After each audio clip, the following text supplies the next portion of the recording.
But you would do things regularly, for instance, sticking with Indonesia, that would feed your doubt. For instance, if I remember correctly, in Indonesia, you went out with a local person there who took you to meet people who lived there, and they openly challenged in casual conversation some of the things you were doing. That's correct. I've always liked people a lot, and originally I wanted to be a journalist, and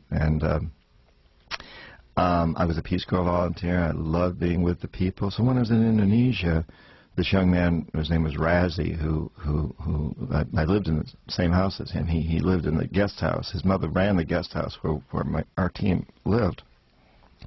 And he introduced me to a lot of his friends, and I loved being with them, these Indonesian people. I learned to speak Bahasa Indonesia quite well at the time. And so I spent a lot of time with them. And yeah, they were quite radical. And there's a whole series in the book about some of the experiences I had with them, going to puppet shows, their politics, their anger at what we were doing in Vietnam. And I agreed with them, and they were quite stunned that I would agree with them so much. And they took me into these amazing, beautiful parts of the city, the old city of Bandung, which is in West Java. We were working out of Jakarta and Bandung, and I was traveling around a lot in Indonesia. I was always shocked by how there were no other foreigners in those parts of the city. No other foreigners really hanging out with the Indonesians. There were quite a few foreigners, oil company people and people like my own team. We all hung out at these private clubs and the fancy restaurants, but didn't hang out with the Indonesians very much. And I did, and I really, really enjoyed it. And they questioned me a lot, and they pointed out that Arnold Toynbee, the great British historian, in 1954 had written a book called Civilization on Trial, which said that in the long run, the Muslim people are the biggest threat to capitalism, to the U.S. way. Back in 54, he said it isn't communism. That's not ultimately a threat because it's not spiritual enough. It's not based in any real strong principles. For a culture to succeed, it has to be very principled.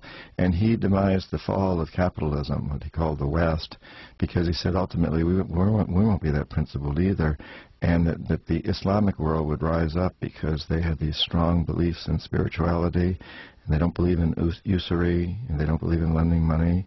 And these young Muslims in Indonesia pointed that out to me and said, you guys are in trouble. This is back in the early 70s, and they said, the Muslim world is watching, and we don't like what we're seeing. It was an amazing forewarning for, if you look at what's going on now in the world, the Muslims have become very powerful and very, very angry at us. And it isn't simply about religion by any means. The Muslim religion at heart is not an angry religion. It's a compassionate religion. But they're very angry because they see us as basically raping their world, pillaging it. And, they were always quoting statistics to me. We have a statistic that we throw around in this country a lot, that 5% of the world's population, us, the American population, consumes 25% of the world's resources. Now, that really bothers most of the rest of the world, that we're like this great octopus that reaches out with its tentacles and brings all the resources into us, and look at the lives we lead, while 3/4 of the world lives in destitution. Every day, 24,000 people die of starvation. And 30,000 children die of curable diseases every single day.